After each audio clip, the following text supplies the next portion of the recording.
What is one of the greatest gifts you've gotten from YouTube? That's easy. My beautiful family, my community. Like, Yeah. that's easy.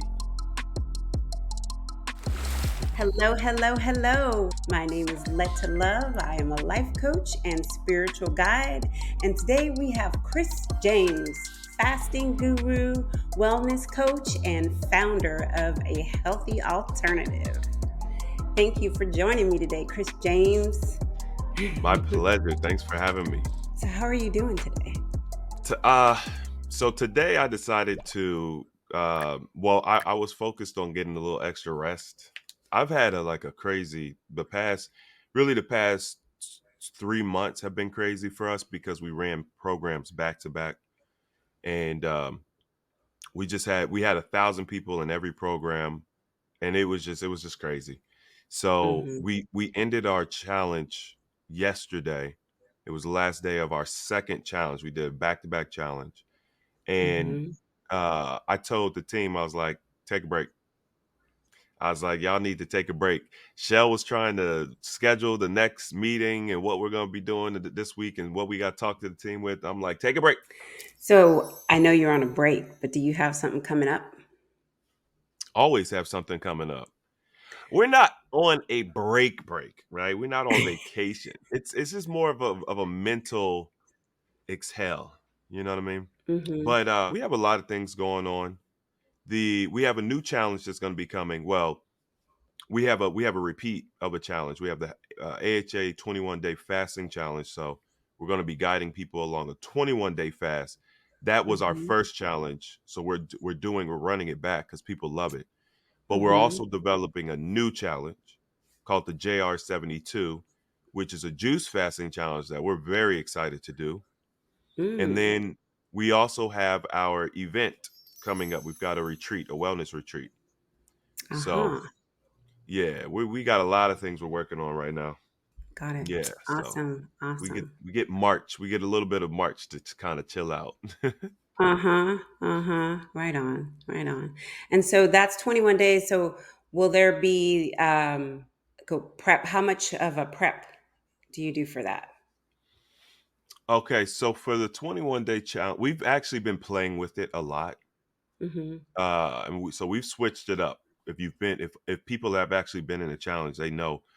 Um, we started with a 7-day prep, and then we extended it to a 14-day prep. So I still have to make the decision on which route we're going to go with the prep this time. But Mm-hmm. traditionally speaking, we do a 2-week prep on the Okay. 21 day. Okay. So it basically ends up being like a week or a 5-week process because you get the Uh-huh. 2 weeks of prep and then the 3 weeks of fasting. Got it. Got it. Yeah, and we go more in depth in that prep, and that's why it's 2 weeks. And the Mm-hmm. reason we do a deeper so the goal is to make sure that people are successful. And Mm-hmm. most people want to just dive into fasting. It's the worst thing to just dive into fasting, especially for like the longevity. Mm-hmm. So we teach you how to have a better relationship with food. Like what are the things you need to be eating? How's the mental interaction need to be with food? A lot of people want to run from food because they know they don't have a good relationship with it, which is like a Mm-hmm. common response. But you Mm-hmm. really have to like deal with it. It's kind of like facing your fear. Mm-hmm. So we do that, and then also we shift and we do some really heavy cleansing. So a lot of people don't realize when you start fasting, you open up the elimination or the body starts dumping toxicity into your elimination pathways, and Mm-hmm. if they're clogged or if they're really backed up, that enhances your detox symptoms. So we focus heavy on just helping people to open. You know what I mean? Really, it's just like to just get the ball rolling. Mm-hmm. 2 weeks isn't really enough time to like do all the work that needs to be done, but it'll make the fast a little bit easier if they do it. So, Got it. Got it. I wanted to um I wanted to thank you because I don't think I followed up with you after I had that call with you. The coaching session. because I had a pretty big breakthrough. I had never worked with anyone specifically around anything related to my body or my physical well-being, other than maybe like a doctor or whatever, you know. Mm-hmm. And when we had the conversation about ideal weight, do you remember that? Yes, yes. And then we talked about, um, well, let me just say that I had a limiting belief Mm, around what was a good, and I normally don't talk about numbers, but they are important. I mean, they're real. And it's not, and for me, it's not all about the numbers. And that's just like my disclaimer, right? It's really, right. for me, it's about being healthy, feeling good in my body. Those are my main things. And also, I realized that I had a story that if I lost too much weight, X, Y, and Z would happen. So Yeah. whenever I would lose weight, if it appeared to be either happening what I call too fast, or um, pretty much if it was happening rather fast, I would get scared. So like with the Mm, R72, the R72 challenge, I lost 12 pounds like the first week. mm-hmm. And I remember getting scared. And so then I kind of altered it, and I was like, okay, I want to manage this a little bit different, and it worked out. I still kept the weight off, and I still was able to move forward in the challenge um, in the way that felt right for me. Mm-hmm. But when we talked about the, what is it called, the BMI, is it called a BMI, body mass BMI. index? Mm-hmm. Yeah. Yeah. And then you mentioned the a weight that was, you know, I don't know the right word. Can you help me out? I would say appropriate. What's the right word to use? A healthy weight, like, A, yeah, a healthy weight is how I kind of a describe it. healthy Yeah. weight. A healthy Mhm. weight for my height. I Mm, was like, oh my goodness. I don't know. There's some.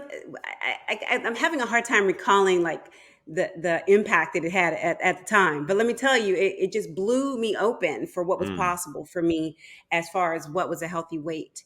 And I didn't realize that the lens that I was looking at weight was through the lens of America is obese. I don't know if that's the right, right way to right. say it, Yeah, but of course. we have a high rate of obesity, so I don't see a lot of people at a healthy weight, Mm-hmm. right? Is that Yeah. accurate to say? Oh, I want it's to be real. very accurate, I especially want in to our community. right. Yeah. I want to be mindful of the words that I choose, and I also realized that I had some old stuff that I need to let go of from when I was younger, when I used to get teased for being skinny. Yeah. And I really felt like shining light on those blind spots for me, or limiting beliefs, really kind of opened up the door for me to continue on my journey and allow myself to release what is naturally wanting to go, and not to be afraid if I do a 21-day fast and I lose 20 pounds. It's okay. I'll be at a healthy weight. Where Mm-hmm. I've been thinking if I lost 10 pounds from where I am right now, that was good, but I think that would be my comfort zone. Yeah. Does that make sense what I'm Oh, saying? yeah. Do you have Mm-hmm. anything to add to that? I just wanted to bring up the conversation, but I feel like, you are the expert and I am having my experience, but I'd love to hear what you have to say about all that. Yeah. So, it's a common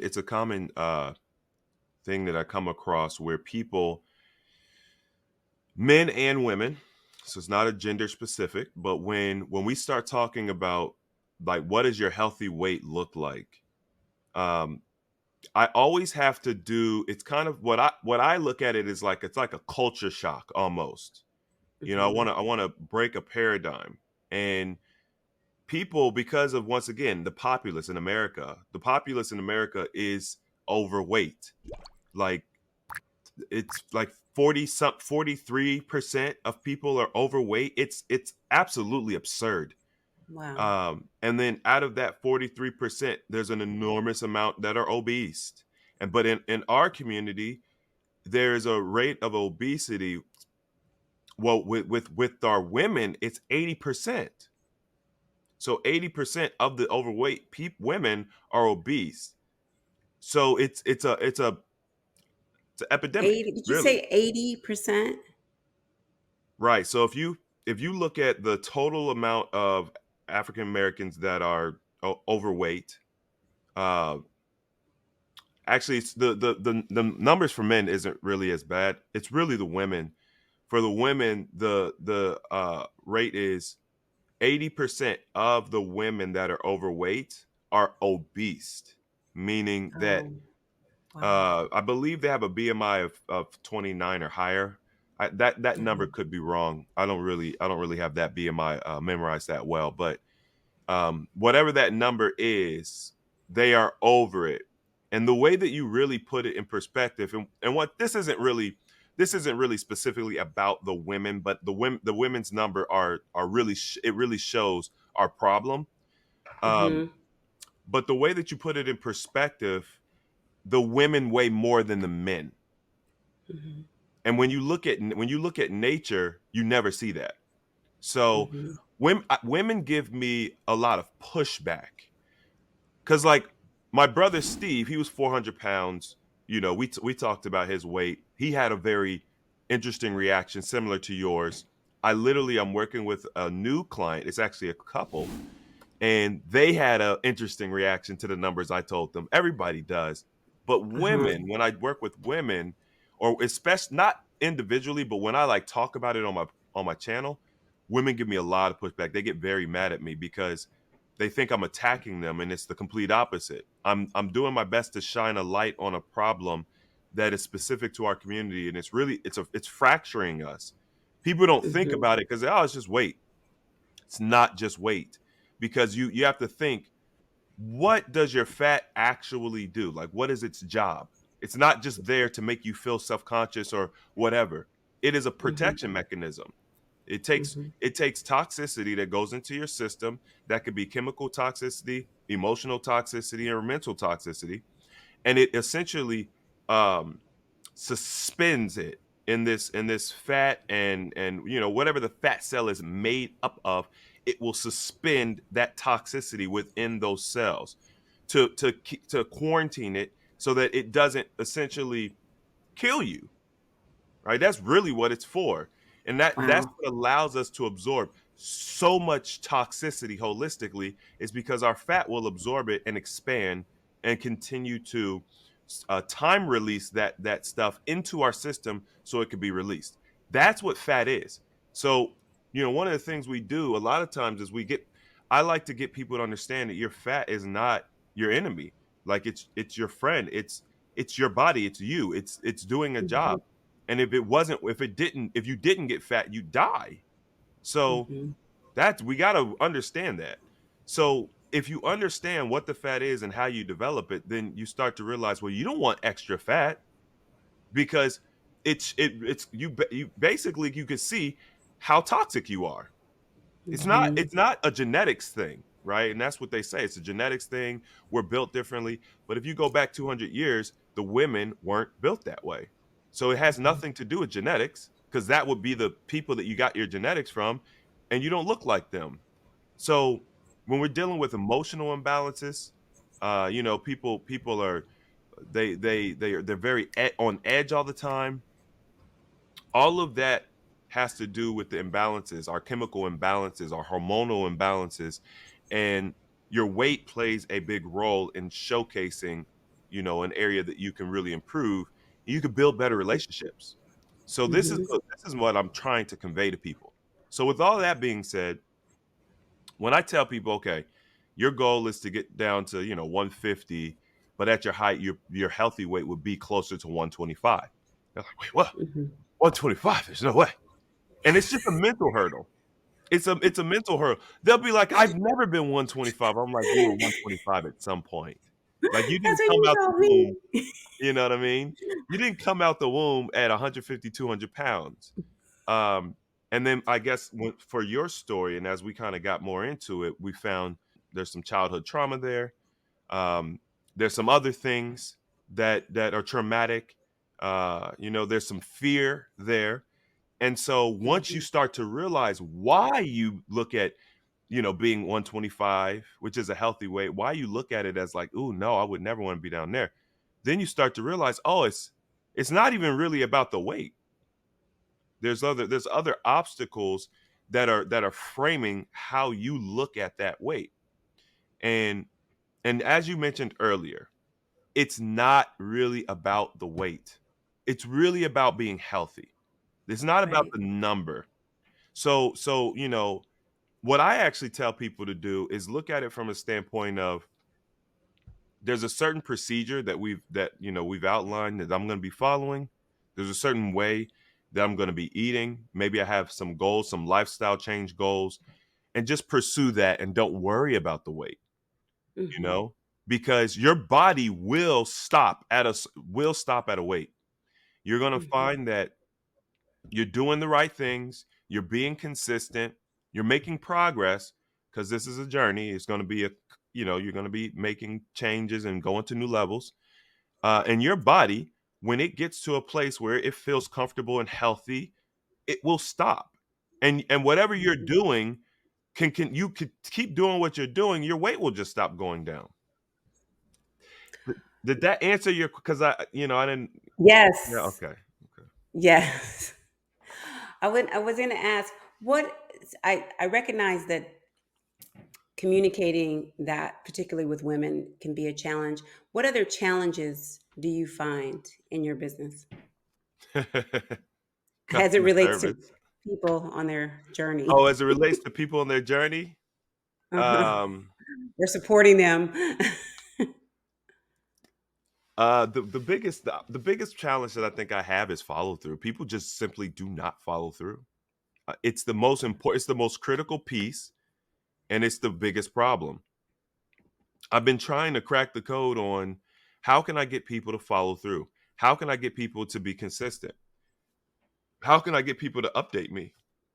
How are we going? Like, if someone comes to me and we do a one-on-one and we talk about a particular plan, and it's great. They feel great about the plan. I feel good about the plan. But then you're supposed to follow up with me a week later, 2 weeks later, a month later, and then I just never hear from you again. You know, actually, Hmm. that's one of the because okay, so like when I very first started doing like wellness coaching, I Hmm. did everything for free.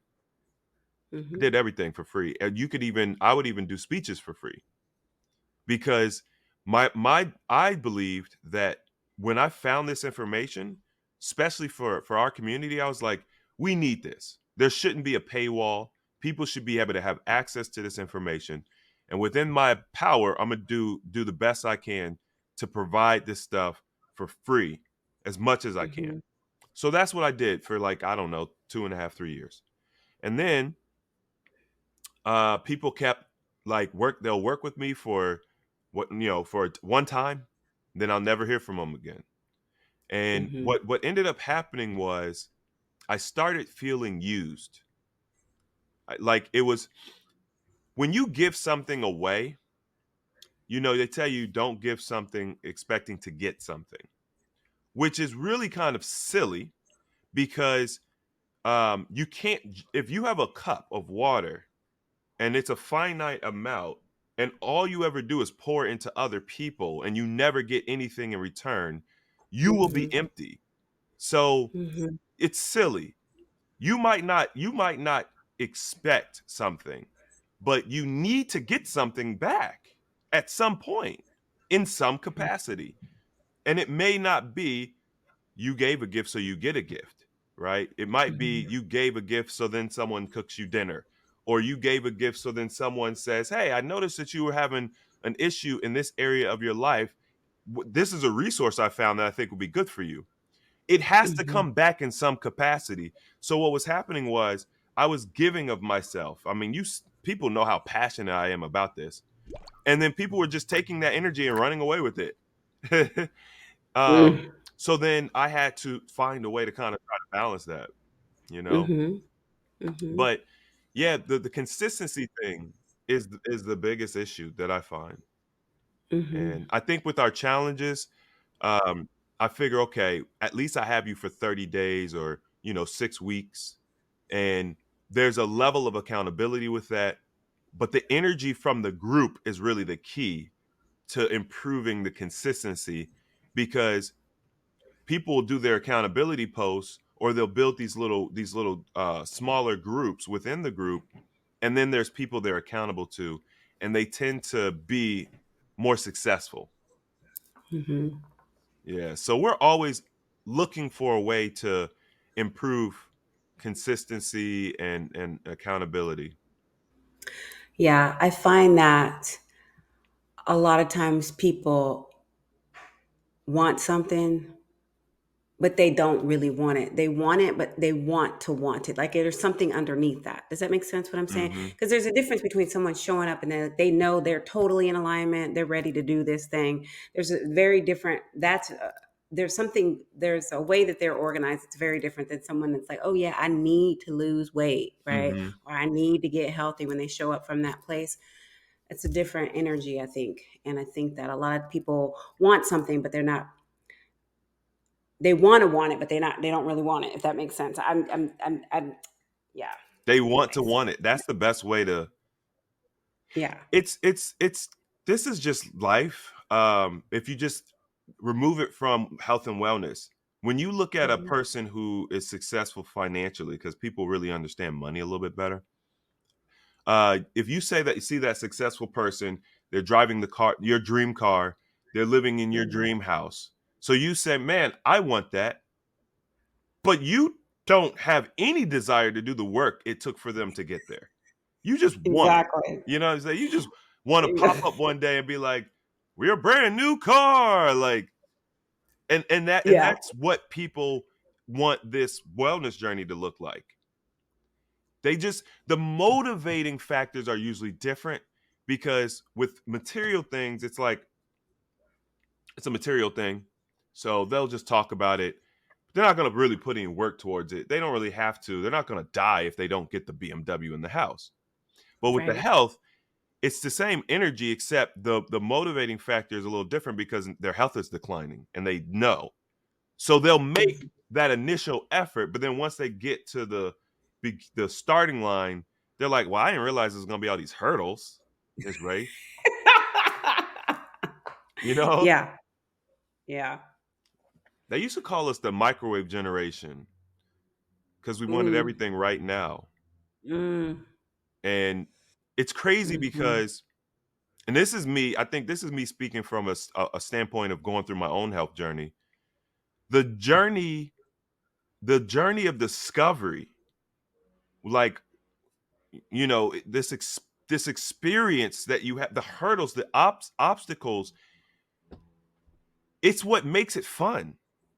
Because a Yeah. lot of people think, oh, this is hard work. Yeah, at first.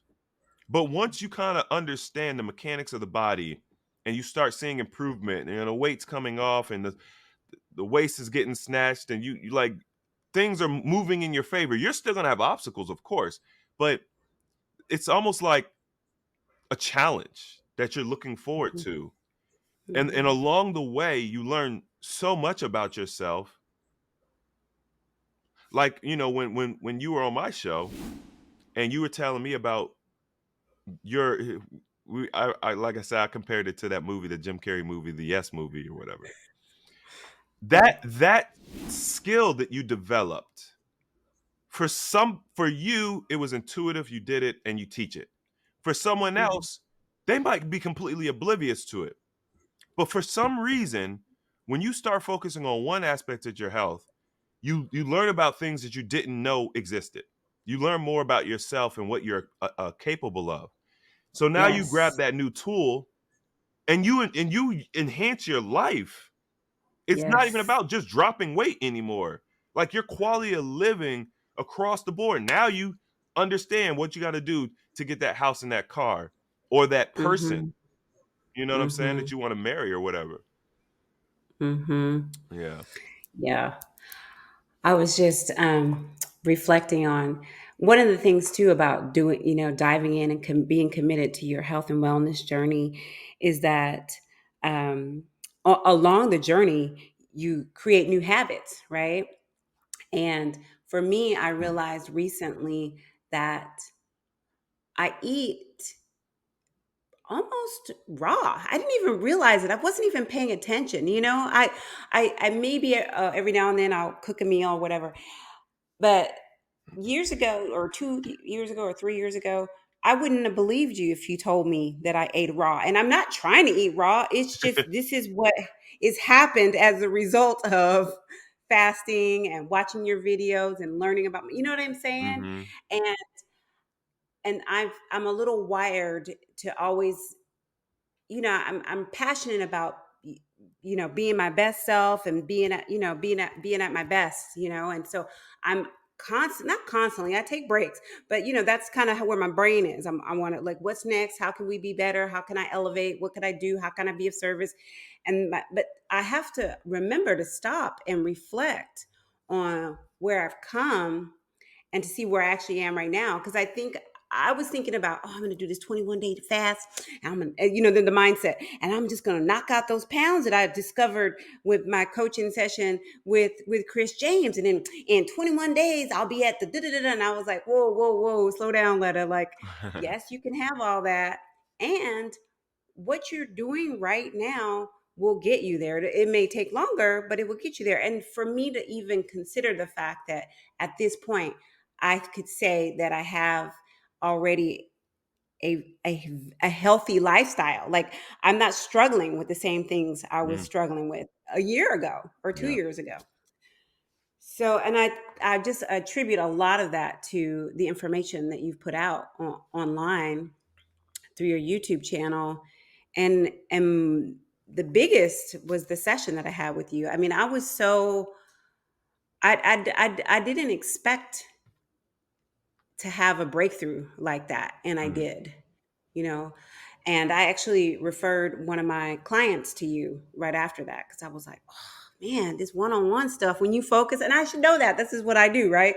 But when you really focus with one person one-on-one on your issues, and you can really, or you feel comfortable enough or safe enough to really go there with them, you could really get to the core.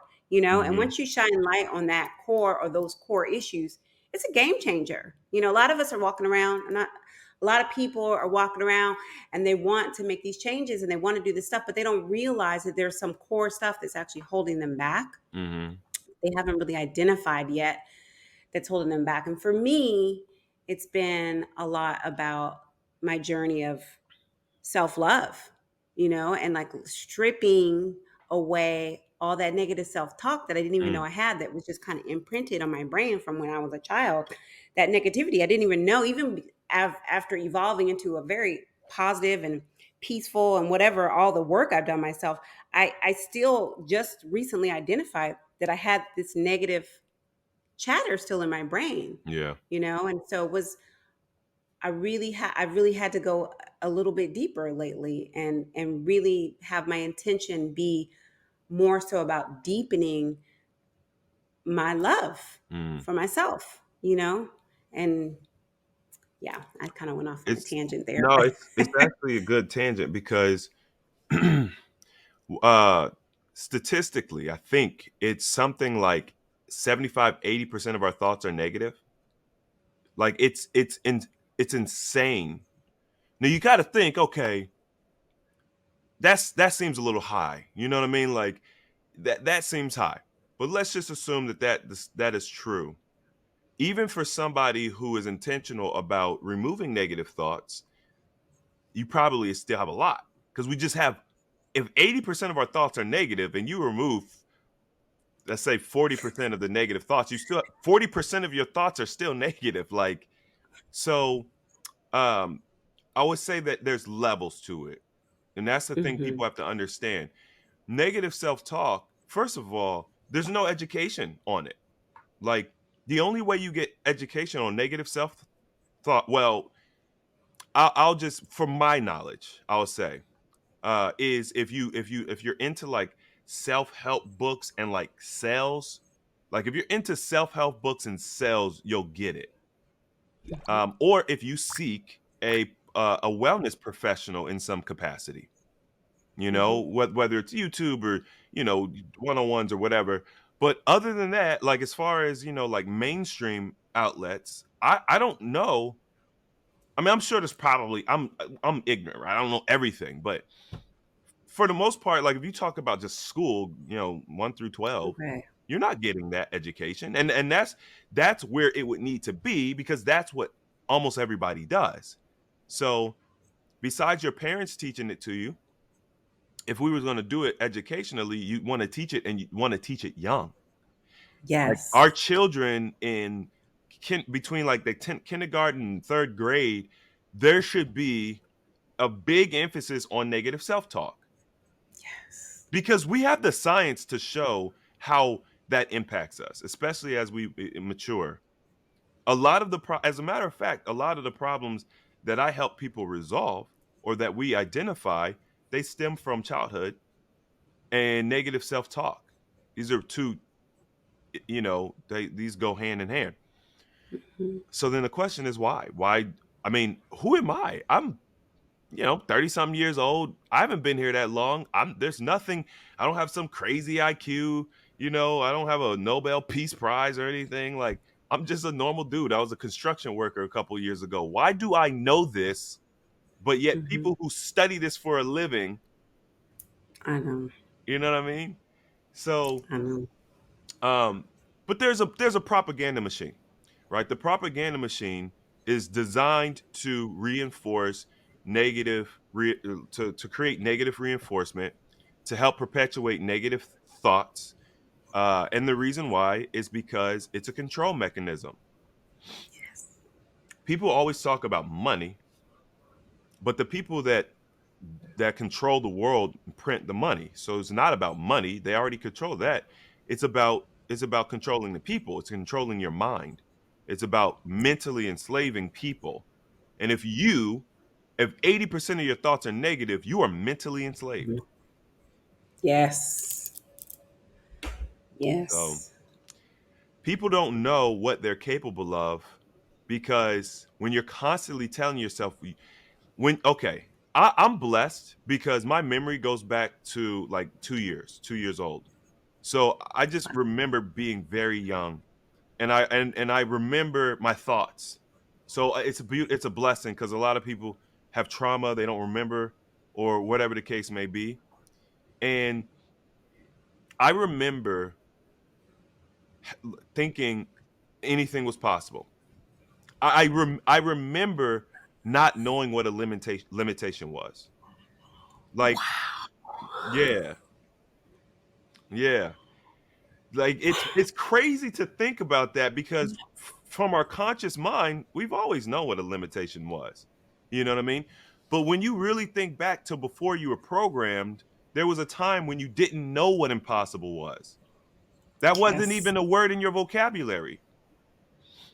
And so when I like, I love researching the mind and the body and ancient technology, and there's all this stuff. And Hmm. Dr. Bruce Lipton is one of Yes. my favorite. You like him? Love him.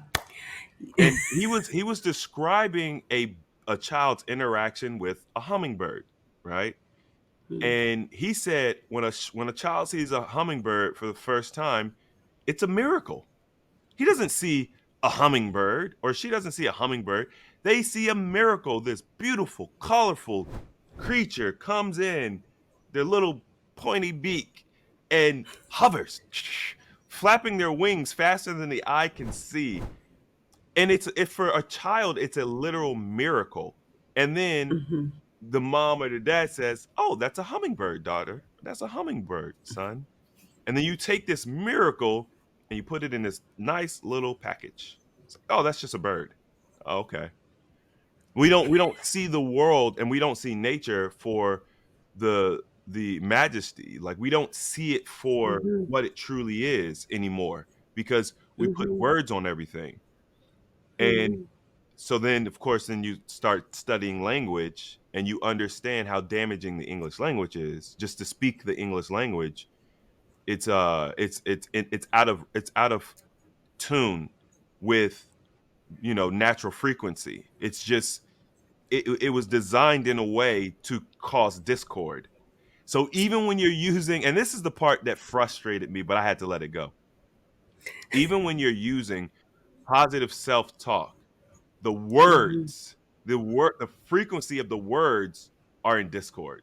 So they're still not as powerful as they would be if we were speaking a natural tongue. So it's Mm, just, yeah, it's just a crazy thing to learn. interesting. So with that, what would you recommend somebody do? As so, say someone's affirmation, right? Has an affirmation, but those words are detrimental. Is that what you're saying? Am I being too strong with my choice of word there? I What? Because huh? detrimental is strong. Just like the words are out of alignment with. So we have there's a resonance frequency. There's the earth vibrates, the Yes. plants vibrate, everything vibrates. Yes. Your voice when you speak, your vocal cords they vibrate. And if you understand like music or harmony, when there's tones or frequencies that can vibrate together and they make a beautiful sound. Then there's Mhm. other tones that vibrate and they cause discord and it's not a good sound. Do you understand? Mhm. Yes. So what they have very sneakily done is they have raised a culture of people with a tongue that is out of alignment with nature. So it's constantly in discord with the resonance frequency that we're kind of all built off of, like nature. Now, what I like to research deep, but the reason why I can is because I learned to not go overboard with my reaction to the information because I used to do Hmm. that when I was younger, and it could be detrimental to take information like that and say, "Oh my God, there's nothing I could do. Even my words are in discord, right? Even my words unknowingly have a negative impact." Right. All you could do is all you could do. You never want to like you don't want to like go so far that you just feel helpless.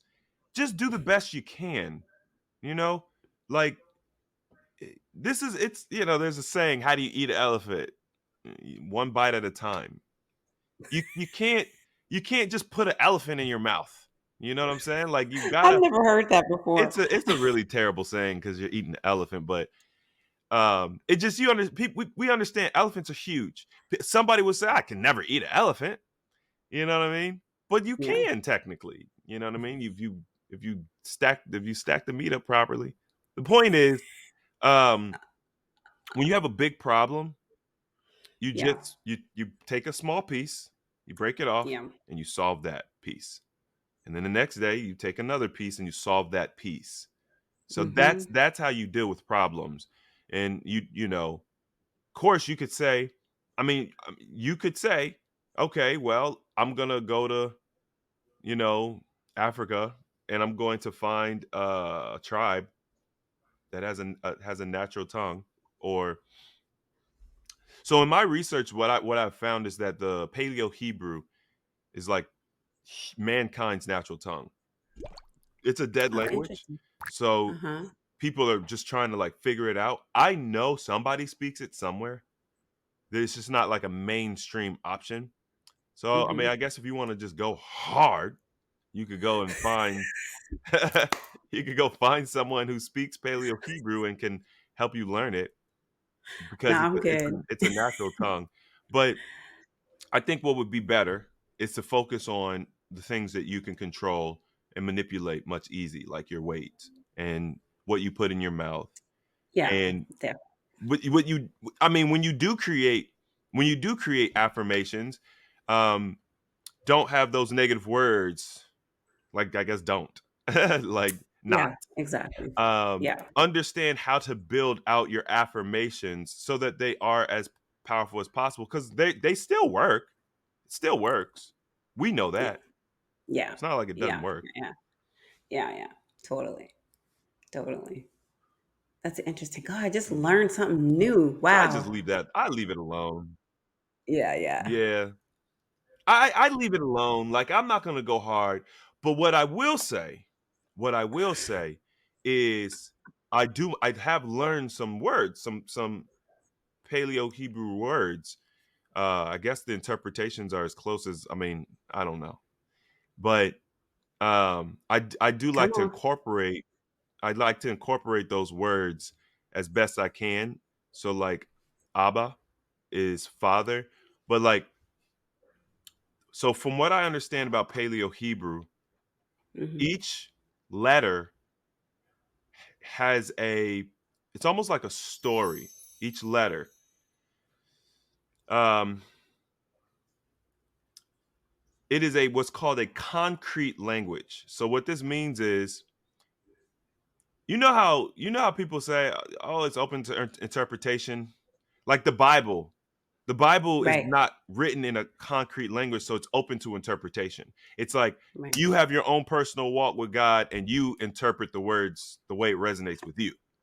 That's not our original language. Our original language was a concrete language, which means that I said what I said, and you can't actually interpret it differently because each letter tells a story. So, for example, a ah is it's the symbol of an ox head, which represents strength.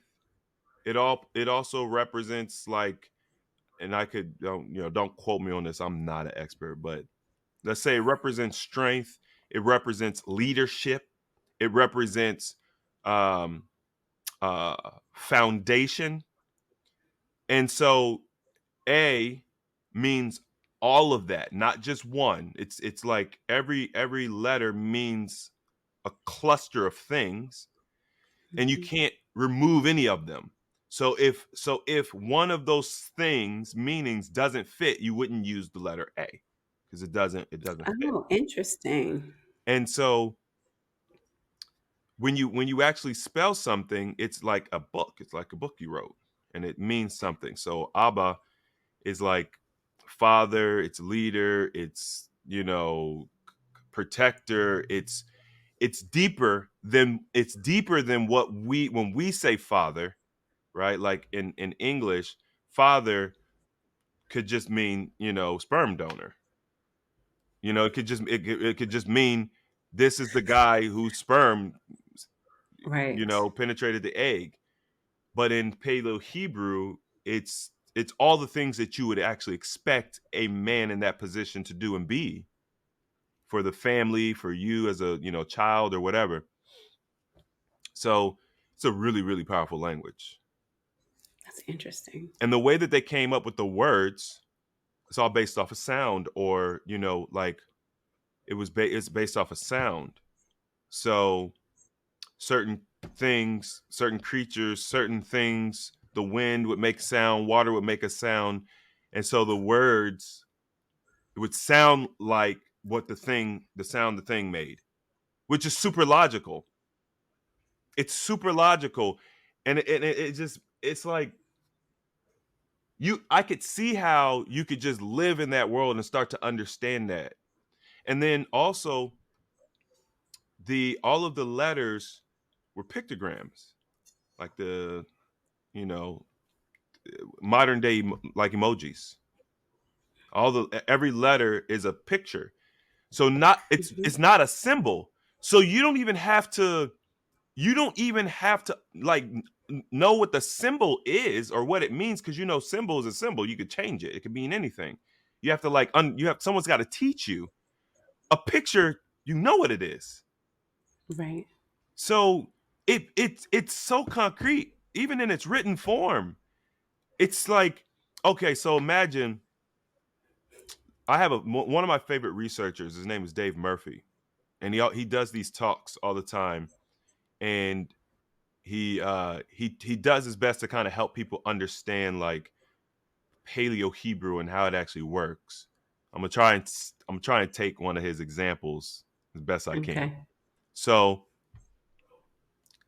I want you to tell me. You're gonna guess a movie, okay? So an autistic man recounts his life to strangers. What movie? What movie is that? Forrest Gump.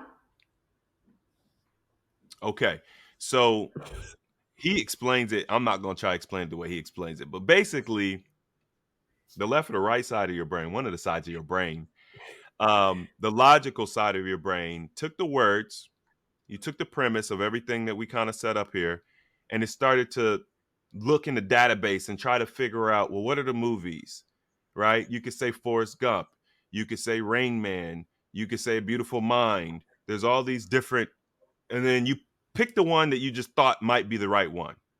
It's like you said, Forrest Gump? Question mark. And now, if I do the same thing, but we use Paleo Hebrew, and I say, okay, we're going to use these emojis that we're all familiar with. I say a tree emoji, a running man emoji, a box of chocolates emoji, a shrimp emoji, and a bench emoji. Now, what movie is it?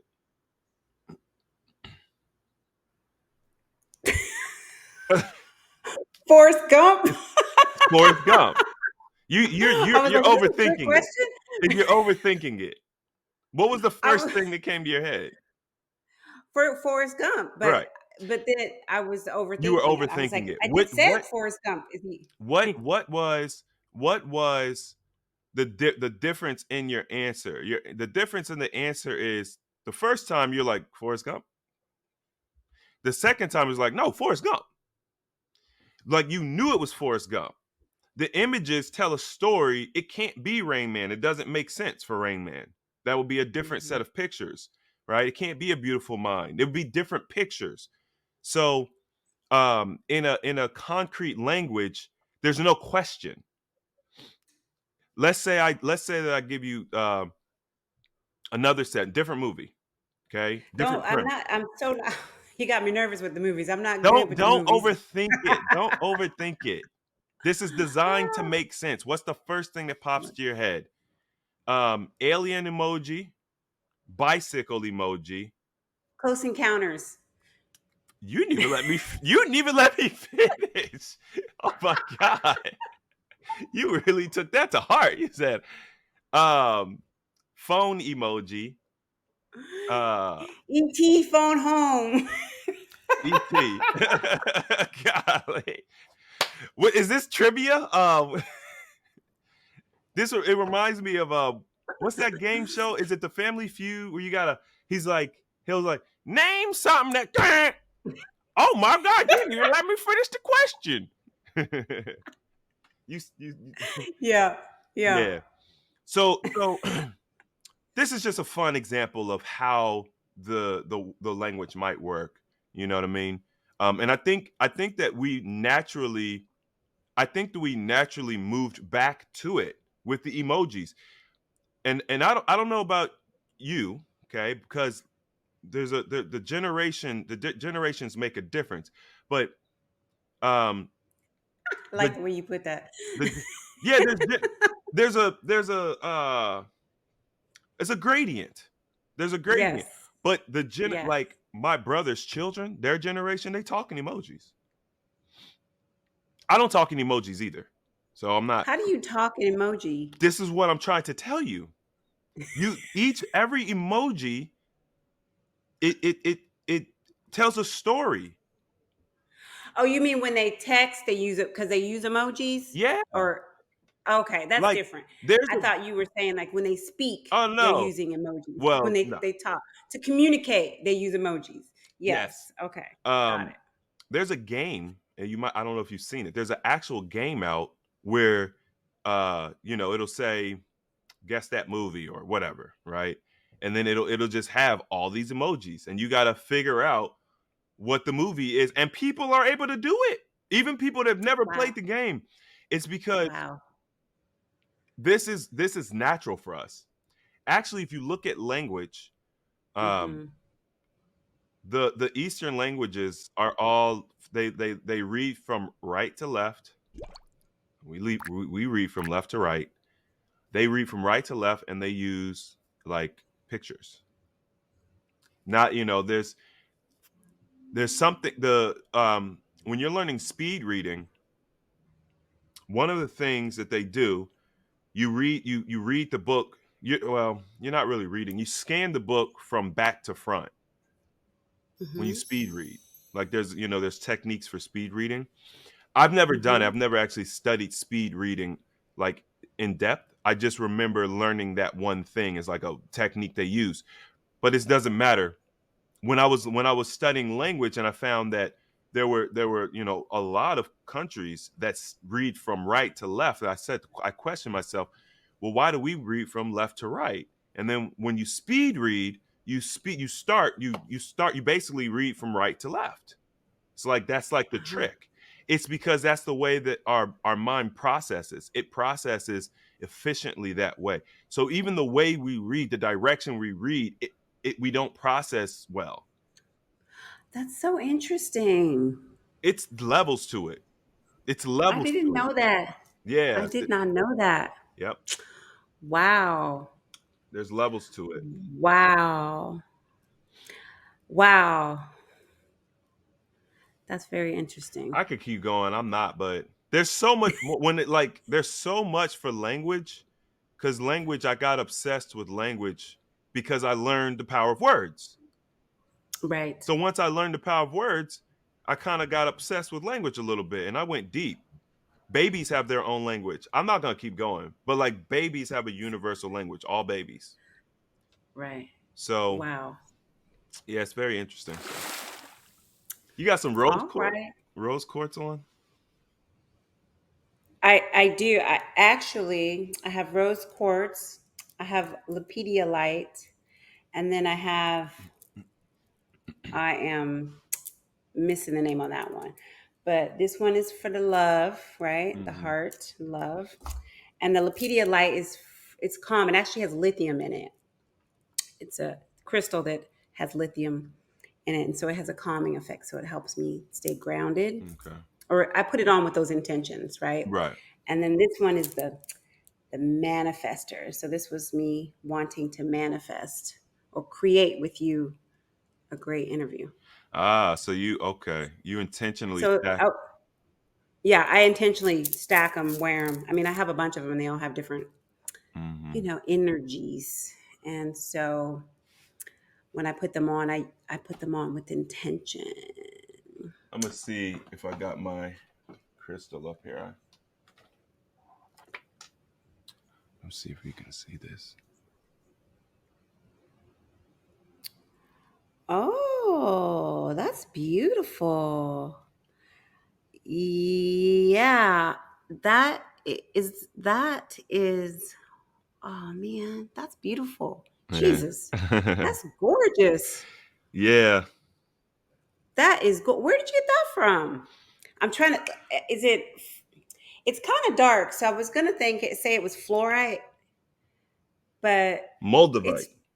Moldavite. It's Moldavite. Oh, that's a nice one.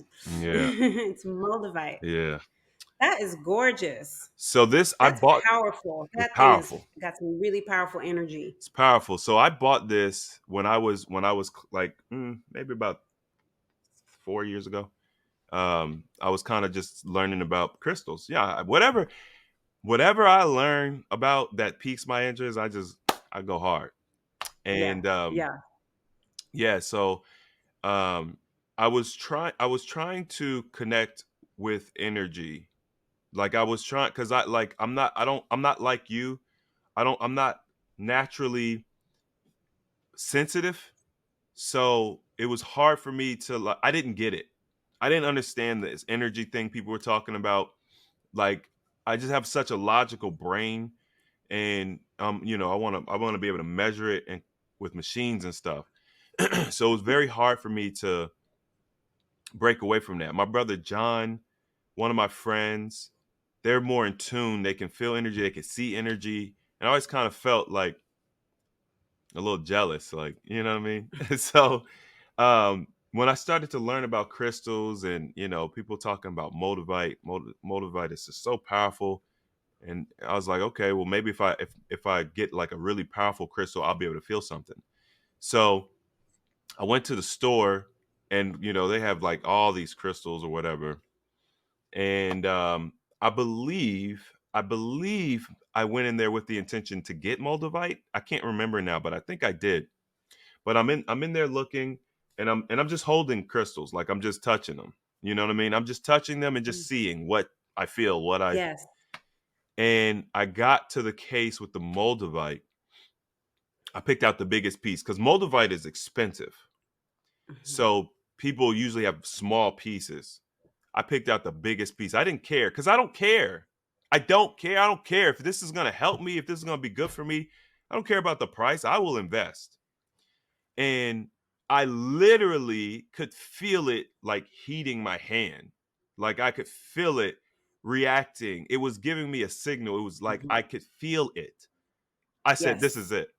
I was like, "This is Yes. it. I don't care. I don't care. I'm getting That's this." it. Yes. Yes. And even now that I put it on, I can feel it in my crown. Like I could feel it. And so I started wearing it. I didn't have this beautiful design. This is actually made by one of our lovely members. Her name is Kelly Starr, and she's been on the show Oh. many times. So she raps them. Uh-huh. I was Uh-huh. I shipped it to her, and she had it for a couple of days or whatever, and she wrapped it and sent it back. Um, What is the material that she wrapped it with? Copper. Copper. That's what I Mhm. thought. Mm-hmm. Yeah. Mm-hmm. So, but when I very first started wearing it, I just noticed.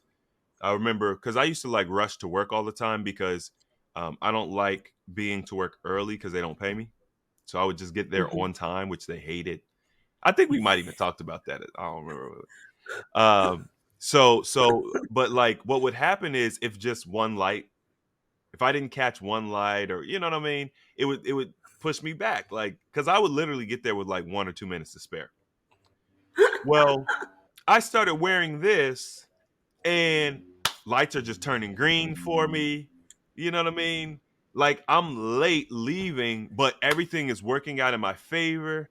And then also I just started seeing like synchronicity and stuff like that. It was just a really um eye-opening experience. Nothing crazy, nothing crazy. It was just like, hey, you wanted to see something. Like here it is. You're like, there's something here. Okay, cool. Mm-hmm. Mm-hmm. So I Mm-hmm. I started wearing it regularly, and people would be Mm-hmm. like, especially people who understand crystals, oh my god, how do you wear that all day every day? I'm like, I don't know. I just Because it matches your energy. That's how it yeah matches your energy. yeah, it resonates with me. Yeah. I only Yes. when I say recently, within the past couple of years, I only stopped wearing it within the past couple of years. My life, and this is the thing, like you don't know what it was. Is it one thing you did? Is it a combination of all the things? Yes. You don't know. All I know is that this was part of my journey, and I wore it. And from that point forward, you look at my life changed drastically. I don't Mm-hmm. know if it was the crystal. A lot of people will say, "Oh, the crystal does this and that." Maybe, I don't know. I think that it my belief, and this is just me speaking ignorantly, my belief is that your intention is amplified by, these tools like a crystal or something. The crystal doesn't do it for you. Your Mm. intention is amplified. These are amplification devices. So whatever's in Yes. you is going to come out of you. So you need to be careful when you use this type of stuff because whatever's in you is going to come out of you. And I mean, obviously, Yes. different crystals have different. They do different things. So it's good Mhm. to understand what you're working with, and that's Yes. kind of like my take on them. Yes. Oh my goodness. We got to talk about crystals. One of my favorite topics. I did not expect that. That is awesome. That's a really powerful piece you got there. I wanted to ask you, I don't know, what was the thing that started you on this journey? It's funny because most people's thing is a health thing, and I did have a health thing, but I would be remiss to highlight my health thing as the thing. The thing was really a heartbreak. It was a Mm. heartbreak, which was the original thing. That was what's really paved the way for the health. I think that without the heartbreak, the health thing would have happened. eventually, but the heart thing jump started it. It happened first. But it's crazy. Like it's not a normal. It wasn't normal. So okay.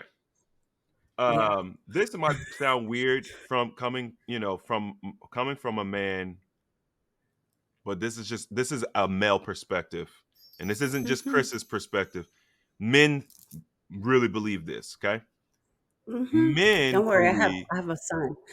Okay, men believe that when we love women for real, meaning it's not like, oh, I love you today because we're together and you make me feel a certain way, and you know you provide a certain lifestyle resources or whatever, and I love what you do. Like we love you for you, like who you are, like your flaws and everything. So,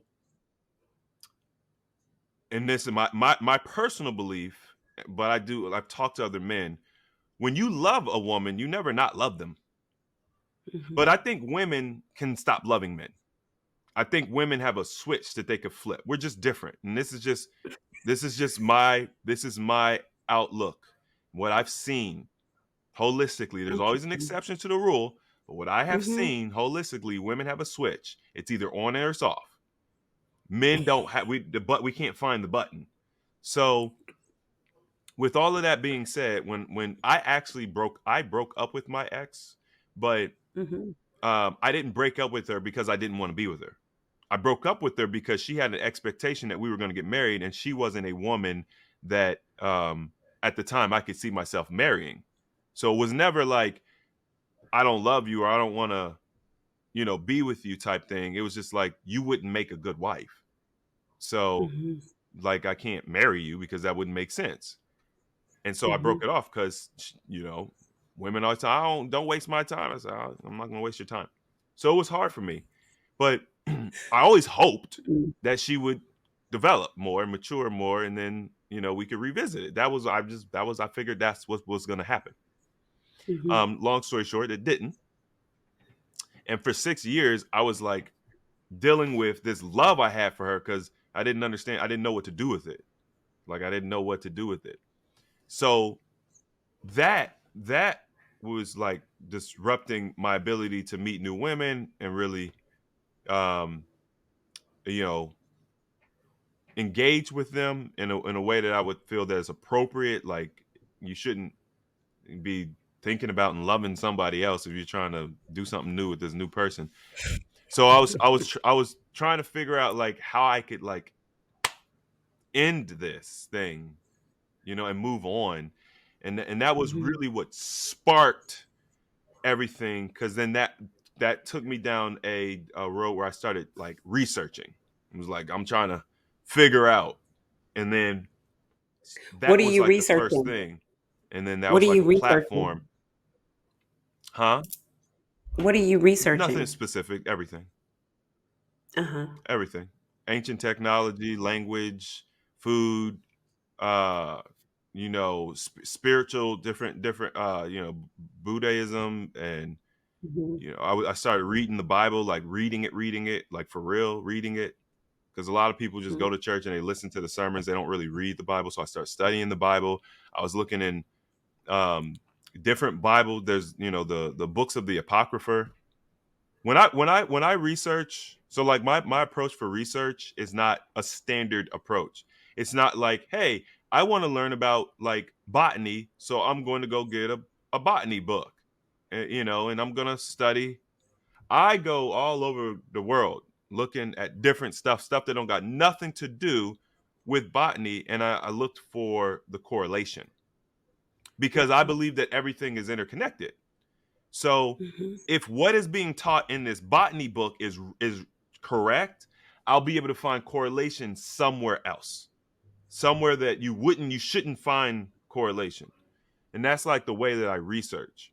I never just use one resource or Mhm. um, one avenue. Like, so for example, if I'm trying to learn about God, I wouldn't just look at religious books. Mhm. Because if God is a thing and God created everything, then I should be able to find God anywhere. So I'm gonna look Yes. at the religious books, but I'm also going to be open to finding God in other places so that I can make the correlation. Yeah. So yeah, I also went to my elders, you know what I mean, to just Mhm. say like ask them what do you think I should do? How should I approach how can I fix this? How can I deal with this? So I went everywhere. No specific place Mhm. really. Mhm. Mhm. Wow. And through that, a healthy alternative was born. Yeah, I mean, it's there's much more in between, but yeah, essentially, yeah, you boil it all down. Mhm. Um, Mhm. well, what I will say is, so I was not successful with being able to like get over this hurdle completely during my research the first time. Where I was really able to like get over it completely was when I shifted gears and started focusing on my health. So I was using the information now and I'm like, well, let's see if I could just improve my health because my health was declining. And inadvertently, through that, I got the relief that I needed emotionally. When I started fasting, I was able to Mhm. release that emotional bondage. Yes. And that's really how it works. So you go like when you start your health and wellness journey, you start it because you've got issues. You know there's some issues that you want to address. Mhm. My depression was one which I didn't really realize I was depressed. This is me speaking in Mhm. hindsight, but my depression was one. I had an infection was just in my body, in my urethra, just like irritating me. Couldn't No one could tell me anything about it. They're telling me it's in my head. They'll do that a lot. They'll be like, "Oh, it's just in your head. You're just making it up." Mhm. My hair was thinning. I was forgetting things, you know what I mean? Just that slow decline. Just that slow decline we all experience, but I was experiencing it at like 30. I'm like, Yeah. this ain't supposed to happen till I'm like 50, 55. So, when I started fasting, my irritation from the infection instantly went away. Like 2 days of fasting, boom, went away. I'm fasting longer. Cravings are coming out because I used to crave like Snickers bars and pizza and stuff like that. Cravings Mhm. started coming out, and then as I started getting 10 days plus, crying for no reason, just emotional detox. And then as I look back on it in hindsight, I realized what was happening. And then so because I had such a incredible experience fasting my first time, and because I Mhm. documented it, then Mhm. I said, "Oh, I got to teach. I got to teach this. I got to share this." And that's how AHA was born because I was like, I want to share this information. If this experience was this powerful for me, and then also my Mhm. brother John was doing this work at the same time. So Mhm. he was having similar results because he had his own set of problems. But between us, we had a, a, a lot of problems that were being resolved with this fasting thing. And I'm like, yo, this is powerful. Yeah. I can't keep this to myself. So the desire to share and like help others is where I was like, let me just create a channel. And I had done YouTube before. So I understood some things about starting a channel on YouTube. And I understood some things about like building a brand. So I was like, what am I gonna name this thing? And my brother had created a group on YouTube on Facebook called Fasting for Health. It was like our family group. He Mhm. basically wanted to share this information with our family. And I was just like, man, this brand needs to be it needs to be holistic. It needs to Mhm. speak, it can't just speak about fasting. I want to talk about everything. And I was like, what's everybody looking for? They're always looking for a healthy alternative. Like, you know what I'm saying? Because what they're using now doesn't work, or it has side Right. effects. So it's like, Mhm. if we could provide a healthy alternative, right? Well, what's a healthy alternative to weight loss surgery? Fasting or dietary strategy, eating raw. So if I name the brand a Mhm. healthy alternative, we can encompass all these things. Because like a lot of people, when they create their brands, they kind of paint themselves in a corner. They'll it'll Mhm. be like Luis's weight loss journey, and that's the name of the Right. brand. Well, what happens when your weight loss journey is over? You know what I mean? Right. The fasting Yes. fat man. Well, what happens when you're done fasting? What can you do with your brand now? You don't fast anymore. You know what I mean? So I Yeah. want to. Where? What happened to him? Is he still around? No, you just stop doing this YouTube. Okay. Go ahead. Sorry. People like ask me about the fasting fat man so much. It's like, I think like my interview was like the last interview he did or something. So I'm blessed with the ghost of the fasting fat man. And then people always think he died. Like they just come up with these. It's like people just assume because he did such an extreme fast, he died. Fasting fat man, it's not dead, bro. Like he just he literally just went back to his life. That people do that on YouTube all the time. Like everybody is not successful on YouTube for whatever reason. Everybody's not successful. Sometimes people get embarrassed and they disappear. So everybody's so concerned. And I told him, I was like, look, man, I said, these people keep asking about you. And he was focused on him. I I think didn't know that you were on his channel. I just I don't even know where yeah, that's he was on my interesting. channel. He was on sorry, he was Yeah. on your channel. Mhm. Okay. And that was the last interview he did, is that what you're I saying? think so. I don't know. I mean, I think so. I'm not Mhm. sure. I just know Mhm. that Yeah. people saw him on my channel, so they just think, I guess we're friends or buddies. I don't know. Right, And right, right, right, I asked him to. I just asked him. I was like, man, can you make an announcement or something? right. He he was. I think he was He's like, going. "No." He was going. I think he was going through some depression. So I didn't push the point Oh, because okay. he's depressed. There's no reason for him to make an announcement. What does he care? Like it doesn't have Right. anything to do with him. He's disconnected from the internet. Like I'm getting it all. So he don't care. What do he care? So What are one of your greatest challenges with YouTube? the algorithm,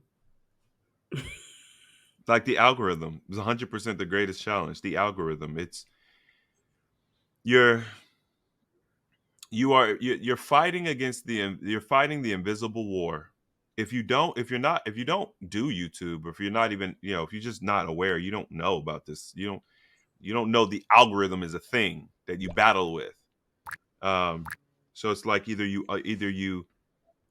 fight the algorithm, or you learn it, and you use it to your advantage.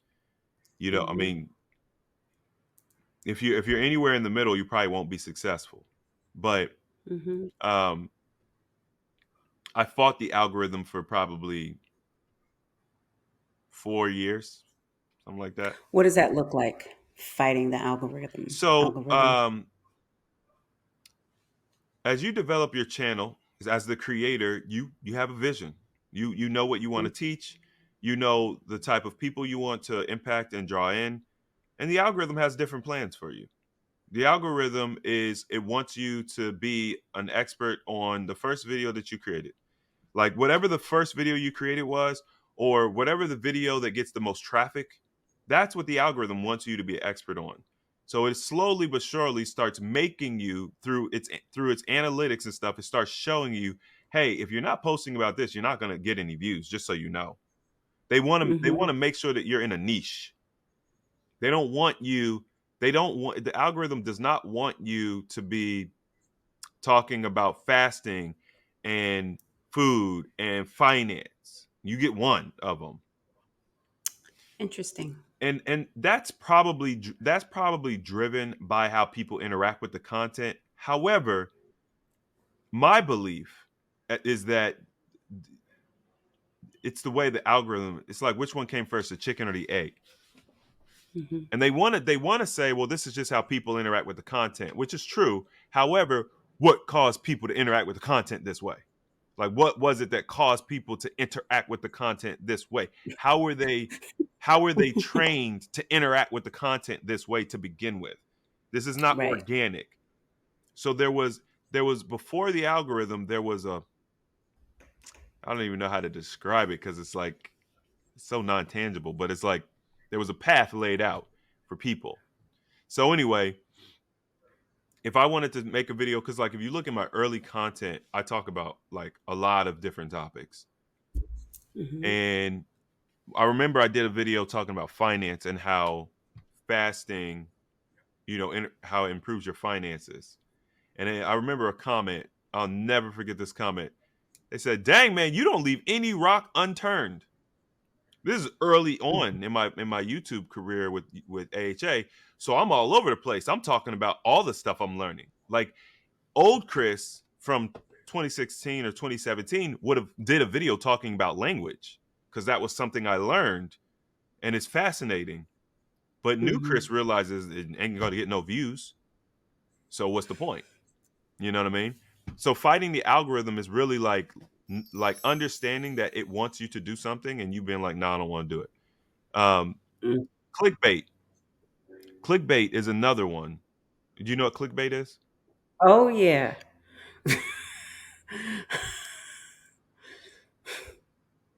Yeah. So Yes. people. So once again, Ugh. did did did somebody create clickbait first? Right? Did someone say, "Oh, I'm just gonna lie to viewers. I'm gonna do clickbait"? Did the person do that first, or did the algorithm demand it in order to get the attention based based on how like how the software works? I don't know. I don't know. I think maybe a little bit of both. Maybe I don't know. But Yeah. Yeah. Yeah. I I I was remember before clickbait, but go ahead. I Mhm. was adamant against clickbait. I was adamant against it, and um, so much so I wouldn't even like I would my titles wouldn't even be enticing. So I would just tell you what the video was about. I would just tell you what the video was about, and it didn't work. So I fought that for a long time. I'm putting out all this great content. Nobody's seeing it. The algorithm's like, look, you're talking about fasting. That's check. Okay, good. But title sucks. You gotta click them. You gotta bait them in. You gotta. You know what I'm saying? And guess what your people like? Well, guess what the audience we depict for you? They like weight loss. So if you're not talking about weight loss, they're not watching it. As a matter of fact, if you're not talking about weight loss, I'm not even going to put it out there for them to see it.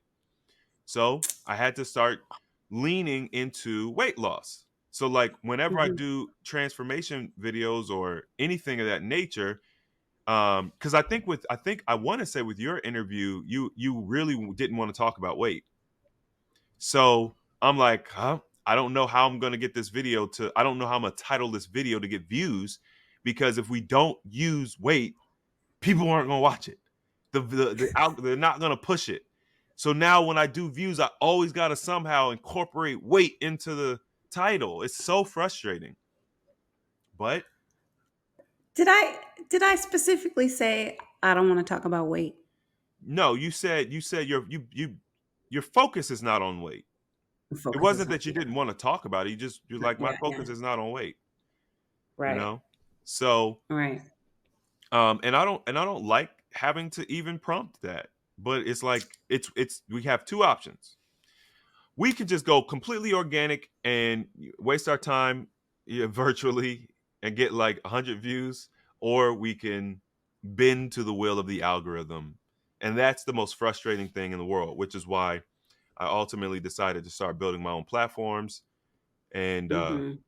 just, you know what I mean, remove myself from that, because the value that I have to offer is not relegated to fasting and weight loss, not even close. But the way the algorithm's set up, yeah, that's all the value that you're going to provide. So, Yeah. Interesting. Interesting. Okay. So What is one of the greatest gifts you've gotten from YouTube? That's easy. My beautiful family, my community. Like Yes. that's easy. Um so like one of the things I was very intentional about when I was like creating the YouTube channel is at the time in YouTube world, this is before TikTok existed, and it was very toxic. And maybe it still is. It's hard for I don't really see it. But once again, they've changed things. YouTube has changed a lot. The way the comment section is, like most people watch YouTube on their phone, and the way the comment section's set up, you don't even see it. You have to look for it. So things are so different now. But back then, Hmm. it was readily available. Comment section, boom. There's people that wouldn't even watch videos, they would just go to the comment section. It was very, very toxic. There was trolls everywhere. And I said, I do not want trolls. Well, I didn't say I do not want trolls because I learned I'm not going to use regular That will trolls. give you more trolls. That would give me more trolls. So what I would do is I would focus my energy on people. I wanted to attract the people that needed and wanted this information, that were going to digest it properly, and I wanted to have a healthy comment section. And so that was my intention, and I got that. Even now, if you go through my comment section with all the millions of views and everything, all the thousands of comments we have, very, very small percentage of it is like negative. Hmm. It's Hmm. really astonishing when you look at the size of the brand, how long we've been around, and how many eyeballs get on there. Like, how don't you have more negativity in your comment sections? Because that's I didn't want it. I put my energy Right. towards positivity. So what that did was, um, I built a community that to a degree understood what it was when you deal with AHA. We're not just because we're on YouTube, we're not doing that toxic YouTube trolling thing. Just because we're on Facebook, we're not doing that argumentative cult thing. That you know what I'm saying? We're gonna do the wow, this is like a really eye-opening experience. This community is Hmm. amazing, it's warm, and that's what we built. Hmm. So you know how like there's certain communities where they like it's like a cult, and if you come in there and you say something against one of the commandments, like they will they'll pop your eyeballs out your head. Like you can't go against them, even in health related groups. I was in a Dr. Sabi group back in the day, and Dr. Sabi teaches um, spring water. You drink spring water. Well, I was teaching drink distilled water, and it was a like a unwritten rule. You don't promote anything but spring water. You don't promote Uh-huh. anything but spring. I couldn't go in there and talk about distilled water. They would rip me to shreds. Like they would rip me. Interesting. Yeah, they weren't. It wasn't like, oh, let's see your perspective. Let's be open. Let's see your perspective. If I talked Hmm. about distilled water, they would rip me to shreds. So as I was developing my group, I said, well, I could tell you that I don't want that. So what do I need to do to make sure that the group grows in a way that is healthy? I was like, okay, let's teach people to be open, and I have to show people that I'm open. So I would bring people on the show that were, they were teaching keto, the ketogenic diet. Hmm. I don't do keto, and at the time, I was really against it personally. I mean, but I gave that person a platform anyway because maybe there's something about keto I can learn. You know what I mean? Or Hmm. better yet, maybe keto would work better for somebody versus what I'm teaching, even though I might think what I'm teaching is optimal, maybe Hmm. it'll work better for them. And maybe it's a stepping stone to something better later. So Yes. and I guess from just that leadership, people. So now we have just this incredible community. We've got 5,000 people in our new community. It's called AHA Communities. We've got like 5,000. 5,000 people? Yeah. That's awesome. Yeah. Congratulations. Thank you. Yeah, I'm really. I'm in that. Go ahead. Go ahead. I was just gonna say I'm really happy with the growth. So I haven't even really been talking about it like for real. But people in there. That's great. That's great. That's great. I'm in there, I think. I think I'm in there if I'm in what you're talking I about. know it gets confusing. We have a lot of platforms. I know. I'm on Mighty Networks. That's AHA Communities. Okay. Yeah, yeah. Yeah. Is there anything else you'd like to share with us today? Give yourself grace. That's the best thing that I could tell people. People see like other people's outcomes, or you have this picture in your head. You have these expectations. Um, expectations, they're not as useful as people think.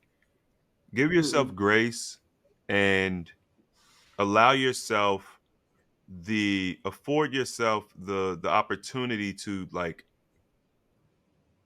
go on the journey. Like have the journey because Yeah. what I've learned, you can't if you look at people who are millionaires by way of the lottery, the numbers are so bad for how many of them lose all of their money within like 2 years, 5 years. Hmm. And the reason Hmm. why is because you weren't you didn't have the journey. You just got the outcome, Hmm. right? It's the same thing with surgery.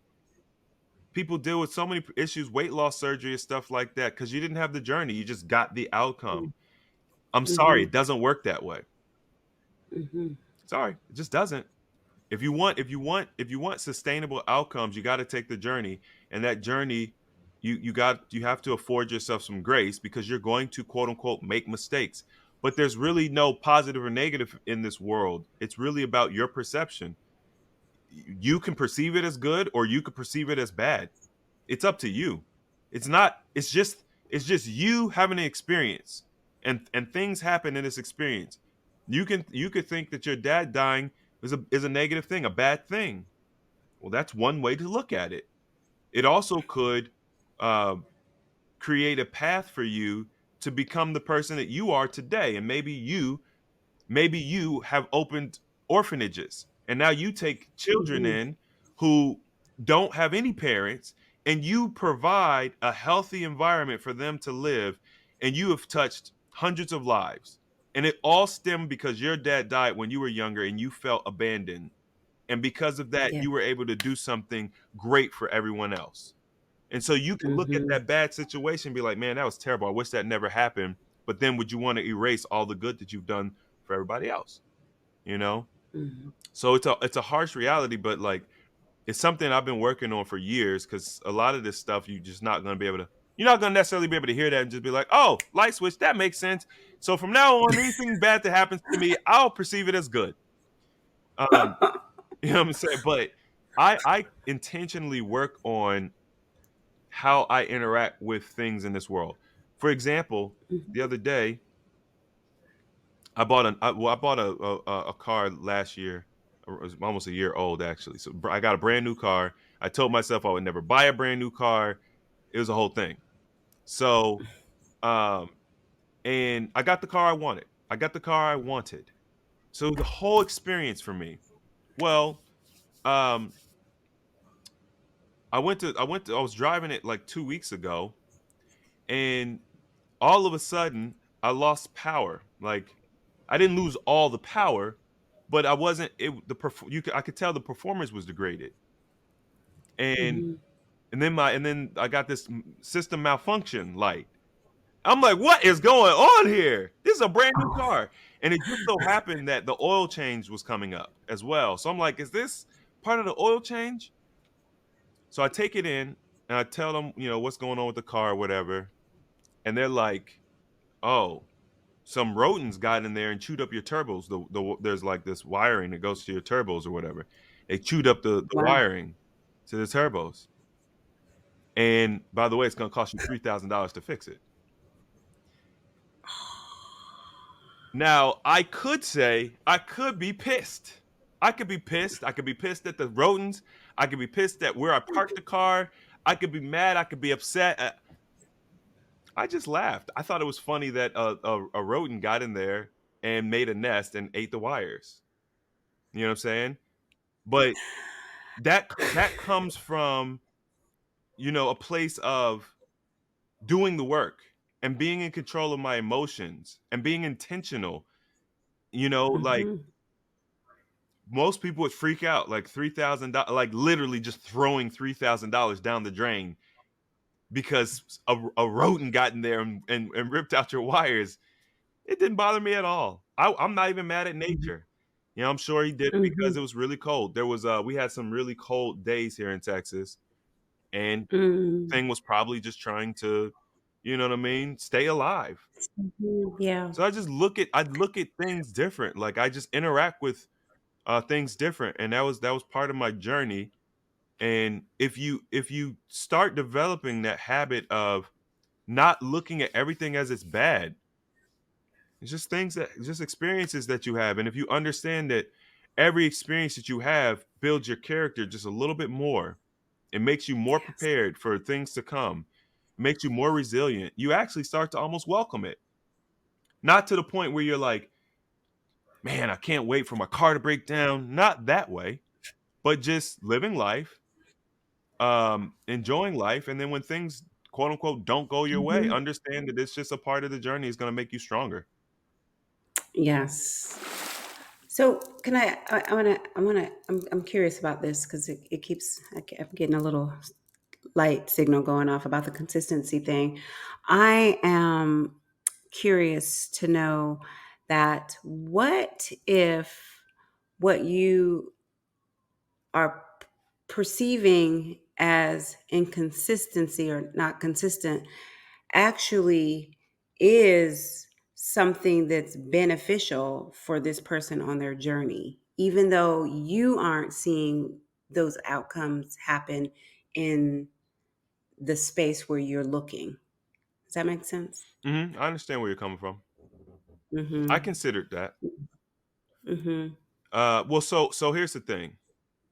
There Mm-hmm. there is there's the saying that when the student is ready, the master will appear, right? Exactly. So there's a level of preparation that a person has to do within themselves. And essentially what you're Mm-hmm. saying is the inconsistency part is part of that preparation process. Sure, absolutely. Um, with that being said, so I don't get caught up. It's not as emotional for me as it was before, where Mm-hmm. because I used to take it on. You know what I'm saying? Like I used to take it on myself. So I don't do that anymore. But we have had members, well, one member in particular that I know of because I interacted with this person. We've had members pass, and it's like there no, that can't necessarily be right for everybody. Like it's not always that people it's like part of their journey because like his journey's over now and he died early. It wasn't like, you know, he's 85 or 90 years old. He's a young dude, 55, 50 years old. Um, Right. and this is just me. Other people will Right. have their own perspective on it, but in my perspective is we are here to have this experience. And we have, I think, the capacity to live for hundreds, even more, thousands of years. Okay, this is just based on my Mm-hmm. research and what I've seen. But um, why are we dying in 50 years? And what did you really get out of this experience in 50 years? And what was the impact that you had in 50 years? And I think we could tell ourselves we can make it. We can tell ourselves You never know the impact that that person had. Yeah, that's true. That's true. But if you are a positive beacon in this world, why do we justify dying at 50 years old? Why not have you here for 100 years or 200 years? Like, why do we have to just justify, okay, now that was just his time to go? Or no, he didn't make good decisions. And he took too long to start the process of being consistent. Maybe he just made some mistakes. And so he got the outcomes that he got. We Mm-hmm. always want to like sugarcoat it. That was just God's plan for him. No, it wasn't. That was his plan for him because Mm-hmm. it's based on our decisions. Obviously there's quote unquote freak accidents which even aren't. Everything Right. is a decision, whether it's your decision or someone else's decision. But Right. um so for people like that, I wanted to do my best to provide the support because if we can probably never say, okay, the system's perfect. It's never going to be quote Right. unquote perfect. But it's better than it was when we started though. So that means that I can progress. I can make it better. And we are helping more people now than we were helping 2 years ago. So Mm-hmm. I'm just looking to improve. And I just don't take it on like I used to. So if it's not someone's time, if they're just simply not ready, because I used to do sales. I used to do sales, and you've got different kinds of customers. You have the customer um, you have the customer that is going to just be ready to buy. That's going to be probably less than 10%. Maybe they heard about your product or whatever, and they already wanted it. It's just the timing is great. You have the customer that is on the fence, right? You have to they maybe they've heard a little something. You really got to educate them, and they could go either or. And then you have the customer that's just not going to buy no matter what you say or do. And you Right. just got to learn to just don't waste your time there, right? And so what I want to do is create an environment where people can come, and when they're ready they can get optimal outcomes. And if they're not ready, then they're not ready, and they'll come back when they Mm-hmm. are. But when they are ready, I want to have a system and an environment where they can thrive, and just create it as best as I can. I'm not going to get hung up on making it perfect, but I'm going to keep improving where I see that I can improve. So, because I think what I would say is for the person who is ready, because that's the only one I'm focused on. That's the only one I care about. You could get your outcomes more seamlessly now because of the system we've Mm-hmm. developed. Okay. Yeah, because it's like, I like that. does that everything is starting to I make like sense? that. Like, I like that. yeah, Ooh, I like that. For the person who is ready can get the outcomes more seamlessly because of the work that you put in. That's awesome. That's kind of inspiring and motivating for someone that's want to do the 21 day. I'm a want to do the 21 day. I'm not quite there yet, but I yeah. got my Trinity pack. So I remember in the R72 challenge hearing you say that using those supplements actually help with the fasting process. Oh yeah. And so I'm looks like I may be getting prepared.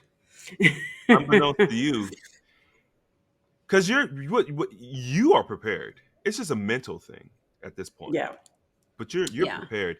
And also Yeah. we in the 21-day challenge, we do a 2-week prep. It's an incredible prep Right. process. It's just your timing. Help me work through the timing thing. I'm going to be traveling towards the end of April, and it looks like we won't be done until the first week of May if you start on April 1st. I mean, Anyways, we can have another conversation. Yeah. you can fast and travel. Can I? Okay. Of course I can fast and travel. Yeah. Thank you. Yeah. Thank you. we put these boundaries and these obstacles in our way that don't have to be there. You know what it is that I control my time, my environment, I get to decide all that. So whenever I fast, I'm always making it perfect. So I'm not really interacting with anybody. I don't really have to do much. I could do, and so this would be a little step outside of that for me. But No problem. We're used to that. There's oh, there's that's good. the thing about fasting that like I becomes a blockage for people. It's the purest mindset.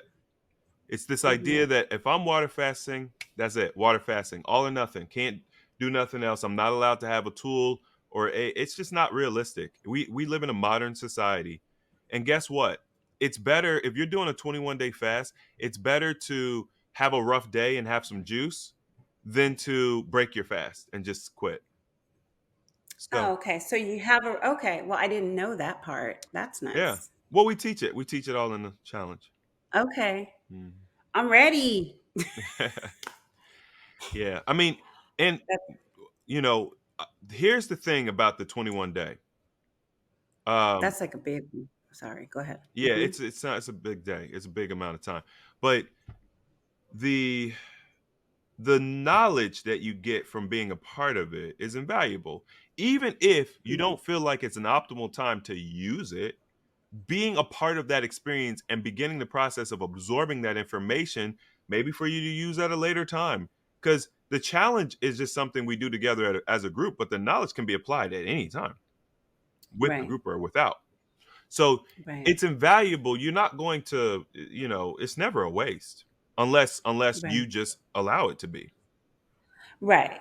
I wouldn't even think of it that way. I mean, I Mhm. learned so much from the R72 challenge I didn't expect. I thought I knew not everything. God, I know not that, but I just, I was like, I didn't think, I Yeah. didn't even expect, I didn't Mhm. have any expectations, honestly. That was the truth. I didn't have any. And it's very, makes a difference, I think. Um, and I have done a 21-day fast before. I've done a 30-day. It's just been a long time. Mhm. And I've never done it with your community. And I think your community really it makes a difference. It really having the support of the coaches and the connection with everybody else and the prep. I've been fasting for years and I have never prepped until the R72. Yeah. Never. I just be like, I'm gonna fast tomorrow. And I just start. But this has been a beautiful experience. Got a lot of good content, and yeah, I definitely hope it's a blessing for those who watch it. Yes, yes, yes. A healthy alternative on YouTube. And it's a healthyalternative.org, right? Yeah, Online. Mm-hmm. you I know like why that. it's .org and not .com? So when I could like, guess. huh? I was gonna say I could guess, but go ahead. What do you want to guess?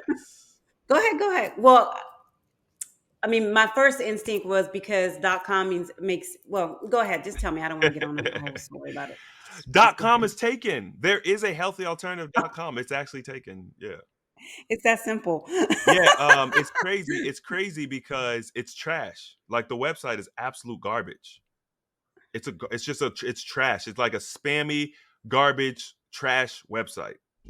Not only did they take a Oh, healthyalternative.com, they also took AHA.com, I believe. No, they took a healthy A. So a healthy A. So I couldn't even use that. They own both of them. It was almost like somebody from the 90s knew that in 2016 I was gonna need it, and there's like, well, taking those. So I yeah. pivoted and I just went .org instead. .org. Yeah. I like it. I like it. I like it .org. I like it. Mm-hmm. Yeah. Alrighty. Healthyalternative.org, and then on you on Instagram it's a dot healthy dot alternative. So Okay. yeah. A dot health. All right. Yeah, because you And can't then do you're on Facebook. spaces. And you're on Facebook too. I am on Facebook, but people probably won't find me. It'd be better to just join ahacommunities.com. Mm-hmm. because Right Facebook on. shadow banned us a long time ago. That was part of the reason why I left Facebook or started my own platform, because Facebook shadow banned us. So if you go on Facebook and try to put a healthy alternative in, you probably won't find us unless you're connected to one of the members in some way. Well, Yeah. thank you, Mr. Chris James. I appreciate. I My learned so pleasure. much today. I'm gonna have to. I mean, yeah, I'm looking forward to revisiting this video.